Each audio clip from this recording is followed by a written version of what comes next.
This is Future Sense Now, where we explore the landscape and byways of our shared futures. Future Sense Now is brought to you by the Futures Forum. Stay tuned for a journey to the futures of women with host Dr. Claire Nelson.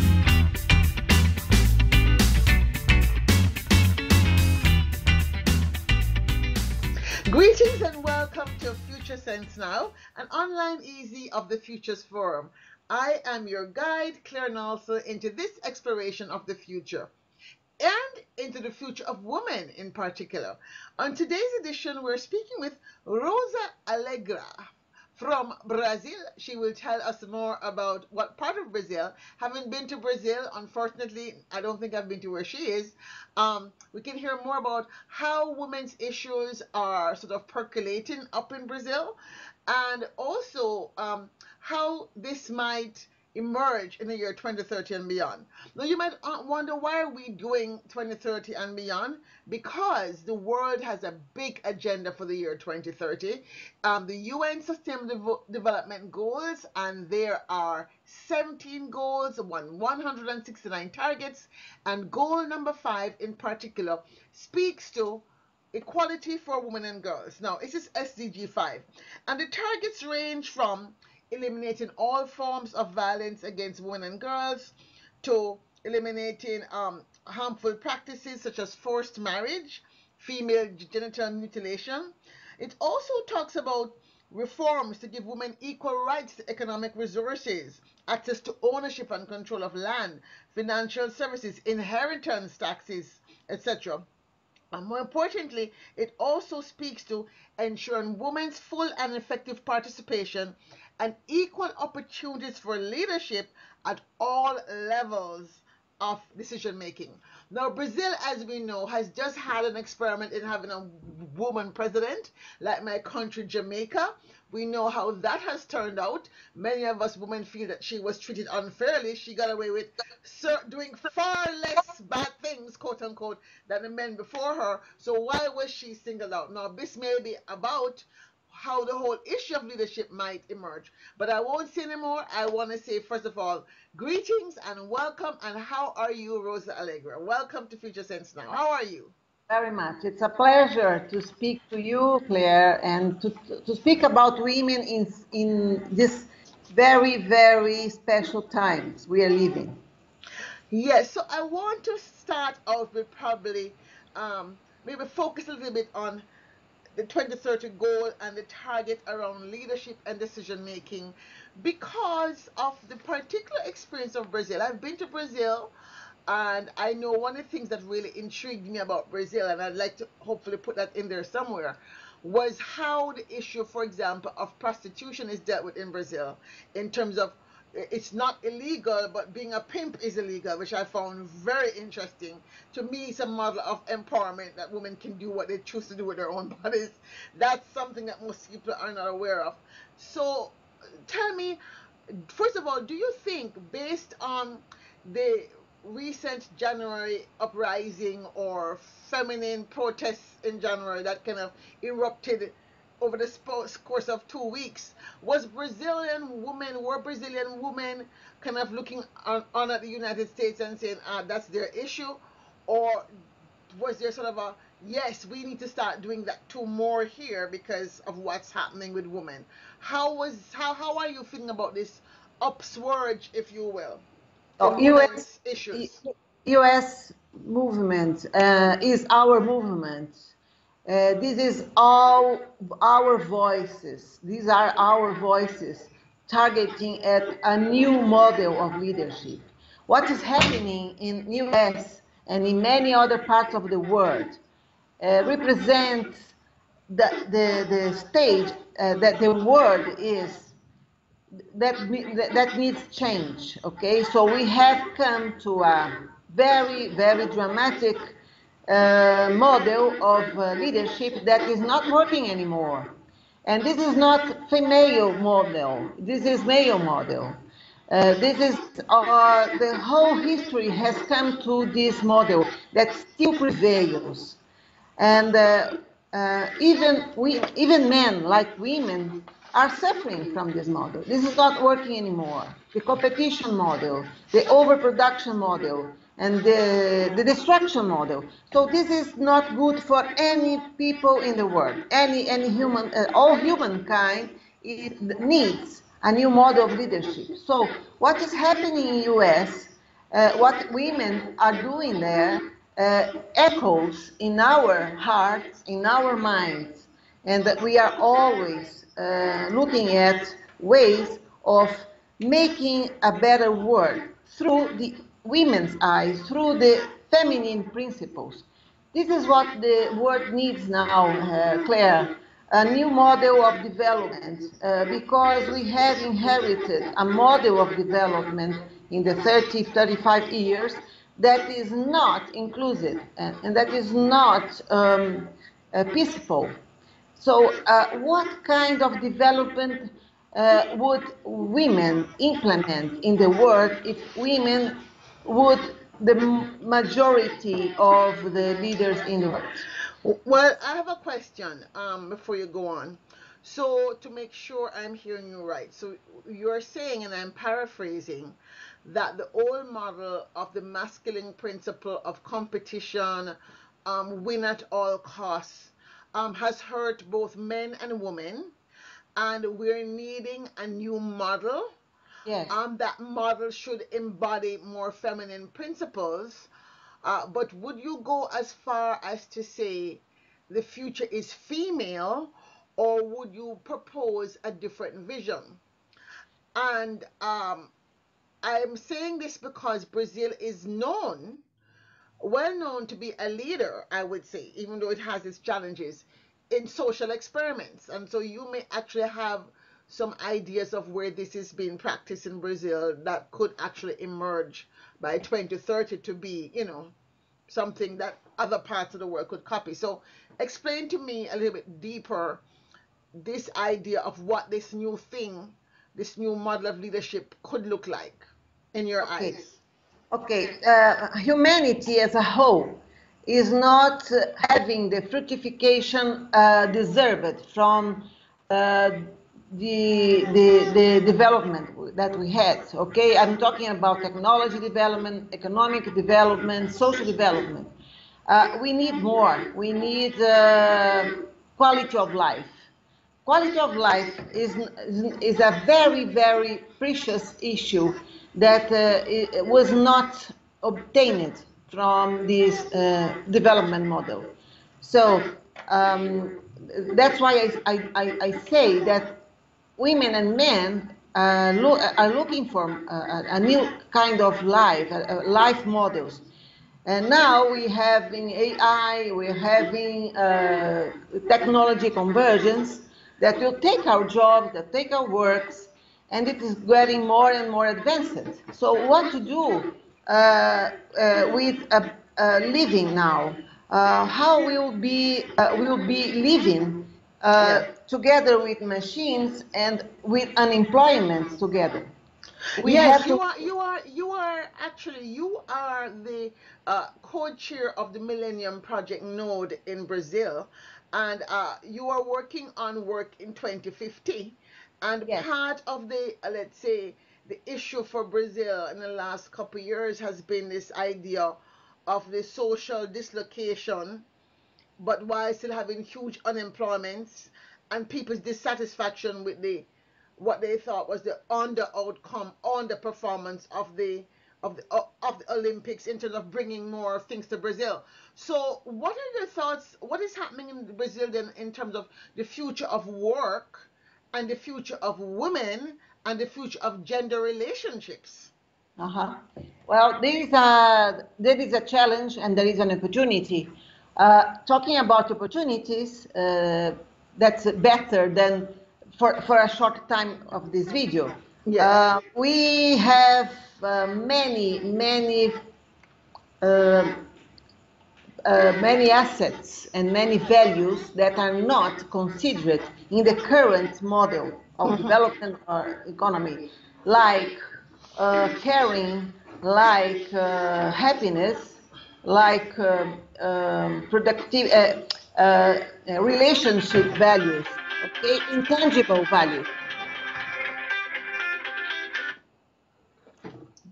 So we have a huge word of benefits that are not being considered in the GNP and current models, like caring children, caring of elderly, and this has to do with intangible values that are not monetized.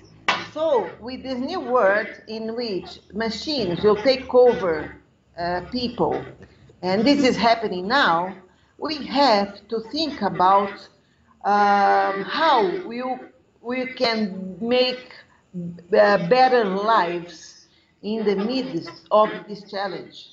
So there are some paths for us to overcome this challenge.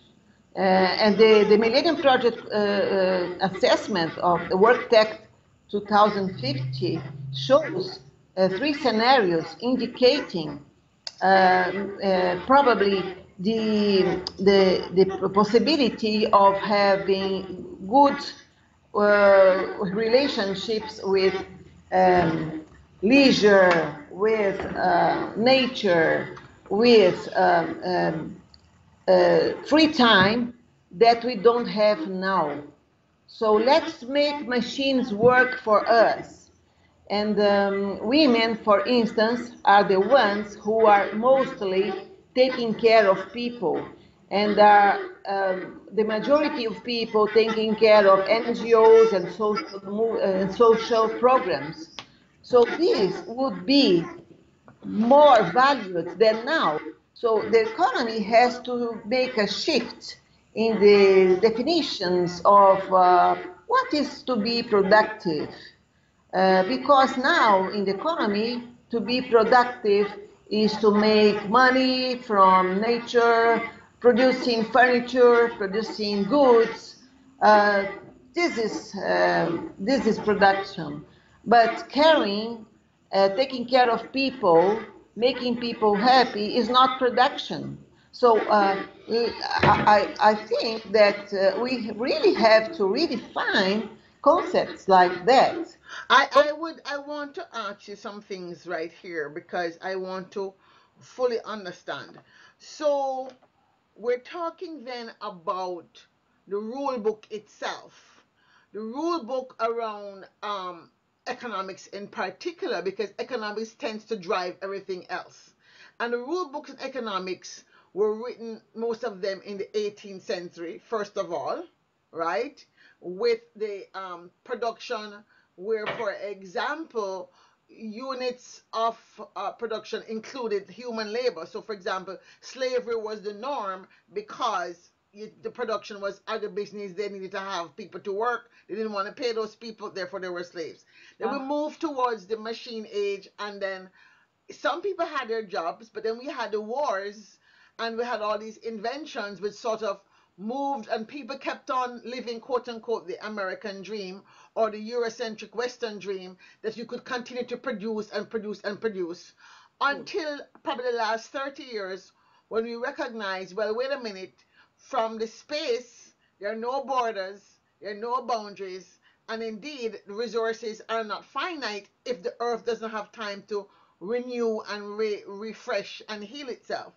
I'm interested in Brazil because Brazil is interesting in that it has so many cultures living side by side, so many levels of development. So you have the uncontacted people in the Amazon who are living in almost, let's call it this, the hunting age back in the, let's say, 14th century, right?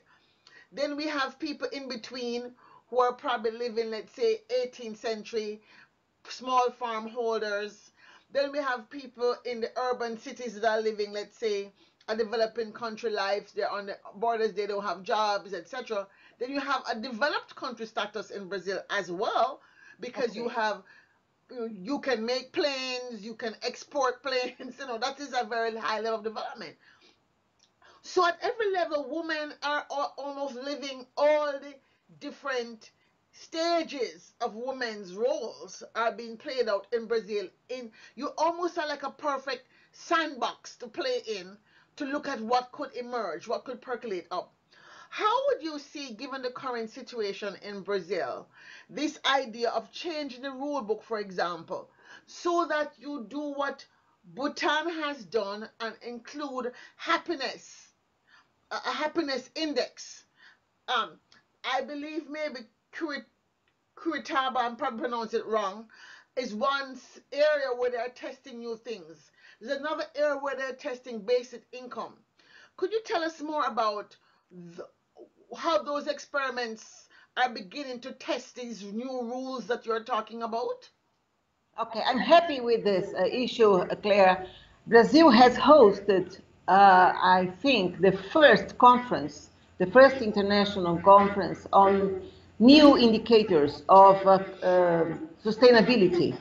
That was in 2003. I had the honor to be among the organizers, and our inspiration always came from Hazel Henderson, who came to Brazil at that time and led a huge group of thinkers coming from all parts of the world talking about new indicators. And the happiness indicator was on one of them.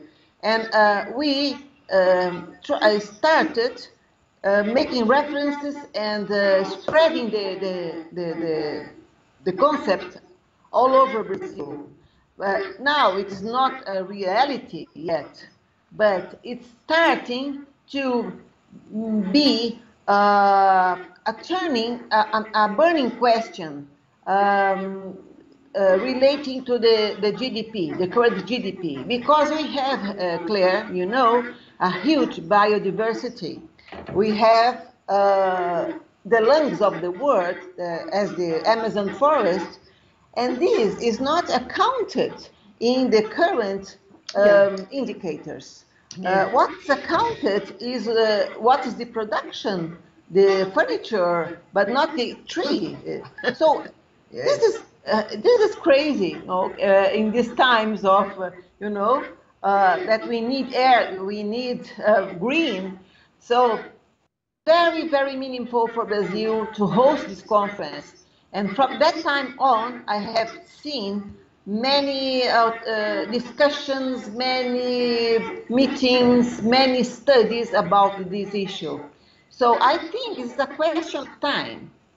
GNP will be taken over. It will not last because it does not translate even Brazil's reality and the world reality. So Brazil has assets that are really powerful for the world that is not being considered. And also, beyond the green thing, let's talk about the creativity concept also, which is really a huge asset for any country. And Brazil is a very, very creative country. Maybe Brazil is not innovative because it is really, it's not really a mature economy yet. But we are very creative, and local communities make incredible things to survive in the turbulent times of the economy.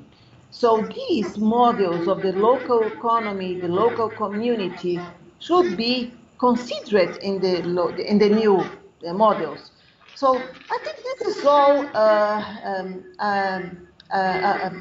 time. This is a time to reassess which is really wealth, which means to be wealthy. I have a question then, to come back to the issue of women and then women's leadership and women's feminine principles. Brazil has created. Because let's think about it. Yes. Can women then, do you see, or could women in Brazil in particular, given the experiments that are happening in Brazil, given that you have experienced having a woman president, could women in Brazil in the next 13 years intentionally set out to run for elected office in enough places at the local level, right? So that you can actually make a tipping point to put in place some of these new metrics? Do you see the women's movement in Brazil cutting across party lines or class lines or race lines to say, hey, we really want to make 2030 goals work for us, and we are going to create a movement, a non-aligned movement of women, basically, right? That we're going to try and implement around the SDG, around leadership at the local level in at least 50% of the cities that have over 1 million people. Is that possible? I think that is possible, but it still has, we need more time. I think it's 15 years ahead is less than 15 years is a little short time. I tell you why. Because Brazil is very, very low. Brazil has very few women in power, very few women. We are the country in Latin America which has less women in politics. Our index is around 8, 9%, whereas in Latin America is 20%. Wow. So we, with very few women in power, it will take more time. So I think that the political system has to make incentives and to foster women leadership in politics. After that, I think that it will be easier to implement feminine models in local, from local communities and local, initiatives like that.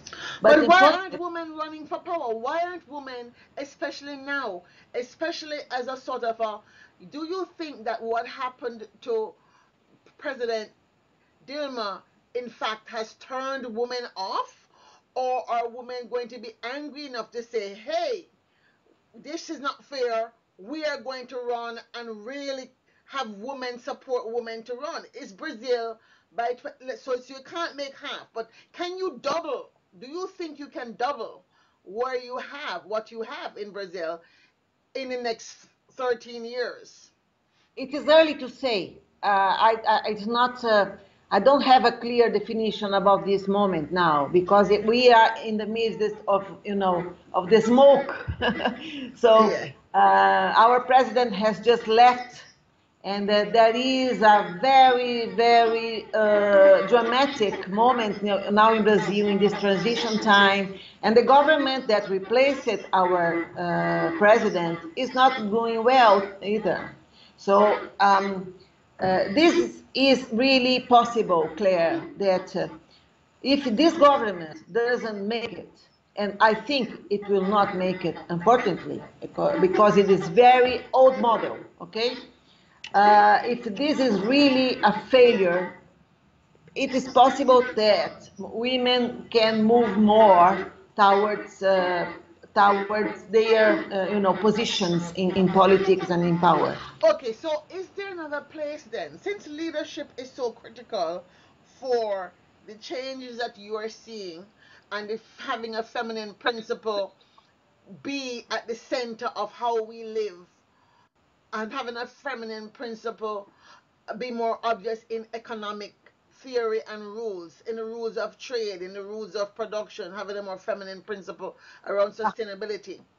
In what ways then do you see the future of women being better than in the next 13 to 15 years than they are today? In what ways do you think women are going to be able to, let's say, improve the situation for Brazil, first of all, because Brazil is such a big country that you can, in fact, influence what happens in other parts of the world? Okay. So this is a very deep, very serious crisis that we are living now in Brazil. So I am optimistic that after that ethical movement that we are living, things will be clear. Okay, that's kind of a cleaning of the ethics behind the politics in Brazil, and this will really represent a deep change. And from that moment, and we have to go under that for some years ahead. And we have to be very strong because this is not easy. After this crisis, something will emerge, as always, from the chaos. There is the new coming. So this new model, I think that will be more favorable to women. Look at the new generations, okay? The new generations, my daughter, my son, they are like partners. We are living now in a partnership society. Uh, they take care of their child, their babies. You know, they don't fight about domination. They are partners. So these new generations are indicating that something new is emerging. You know, and also for those who are not in this model, the secret and the revolution will come from the households, from the houses, from the families, how we bear our children, how we, educate our boys to be partners of women. So this is the new revolution. And I can see in this new generation something new. Also, they don't want to work in traditional workplaces. They don't want to go to traditional schools. So there are many revolutions happening now. So not only in Brazil, I think that in the 15 years ahead, these new models will be dominant. I think that the dominance of the new model of education, the entrepreneurship instead of formal work, the praise of quality of life, because people are being very, very stressed with this current model. 15 years is a good time to make a change and to see a change happening. I am really confident. I'm very optimistic about that. So, since you're an optimist about that, would you like to share with me a 2030 headline that you would like to see as you are sitting at 2030 rocking your grandchild, or your grandchild might be too old to be rocked by then. So in 2030, you're sitting, give me a headline from an optimistic perspective, since you're an optimist, about how women will be in Brazil at that time, or how women in the world will be at that time if Brazil was to be leading this change around leadership. uh, Maybe, I don't know, something like let's praise the differences, because we will promote partnership. Let's be partners considering that we are different. I think that this is a new word, because from the feminist movement, we made some mistakes, and people are different, women and men are different, and let's praise this difference. They are very rich, they are very powerful for this new world, because we need difference to make the whole new. So these differences will promote this partnership society that Ryan Eisler talks about, and the love economy that Hazel Henderson talks about. Yes. In fact, one of the scenarios that was put forward 20 years ago in that book, The Futures of Women, is a partnership model where the basic difference between genders are maintained, but women share power with men more equally, and there's less gender based divisions of labor, and there is a stronger um, thing about sharing of parenting, etc. But you're saying also partnership is going to mean a different model around economics. Sure. Partnership will mean a different model, from what I'm hearing you saying, around measuring the feminine principles that allow us to survive as a humanity. So measuring the contribution of the forests that create the lungs of the earth. Am I repeating what you're saying correctly? Yes? Yes, yes, partnerships. Measuring happiness, measuring women's, those jobs that contribute to caring and helping and happiness would Sure. also be in this new measure of what it means to be a prosperous society. Yes, we And make moving from wealth to prosperity. Is that what I'm hearing? Am I repeating what you're saying in the right the way to make sure I understand it? yeah, you're completely right. You translated very well what I said, and it is really leading. These all things leading to a new human. Okay, to what will be a new human? A new human that will be co-living with machines and taking care of people. And the more machines will take over our operational and our mind activities, the more humans will become. Okay, the more machines and the more humans, because we will have time to redefine our lives. We will have time to be more happy, and we will have time to take more care about nature and about people. I think that's a positive scenario, okay? But it is possible. I don't think it's not possible. It depends on how we relate to what is coming and how we relate to these new challenges. We have to respond now, not wait 15 years. Well, I think that's a good place to end our conversation with Rosa Alegria from Brazil. Um, just to recap, she is optimistic. She was very worried about her English, but I think we got her point very straight. She is optimistic about the future. She has a positive view of the future. She says we can indeed construct a society with machines that still allows us to be a new kind of a human that is indeed more human. So we have to come up with a name for that human, that human more Homo collaboratus. I don't know. Homo sapien collaboratus, or some Yes. other version of a homo. Some people are saying the word Homo Deus. There's a new book that came out called Homo Deus, Humans Have God as God.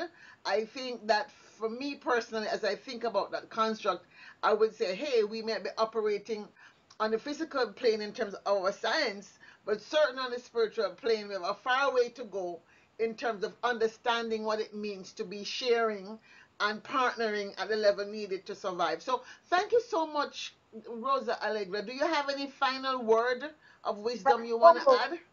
From Homo sapiens, to Homo Homo, heart. heart, Yes, heart. Okay. Heart. Yes, emotion. Yes. Okay, got you. All Okay. right. From Homo sapien to Homo emotivo. We will see. Thank you so much, folks. You have been listening to another edition of Future Sense Now, the online e-zine of the Futures Forum, where we strive to bring you a more diverse voices of those who are helping to shape our shared future. Rosa Alegria has been our special guest. She is from Brazil, and she is the co-chair of the Millennium Project Node in Brazil, and she's also vice president of the Futures Group in Brazil. So, as I leave you to ponder your own pathway and the landscape of the future, I want you to remember that the future is embedded in the landscape of all that is now present, and to remind you to face the future with optimism and faith. Thank you for listening, and safe journey. Bye-bye. You have been listening to Future Sense Now with Dr. Claire Nelson, brought to you by the Futures Forum. For more, please visit www.thefuturesforum.org. Thank you for listening. Spread the word. Share the future.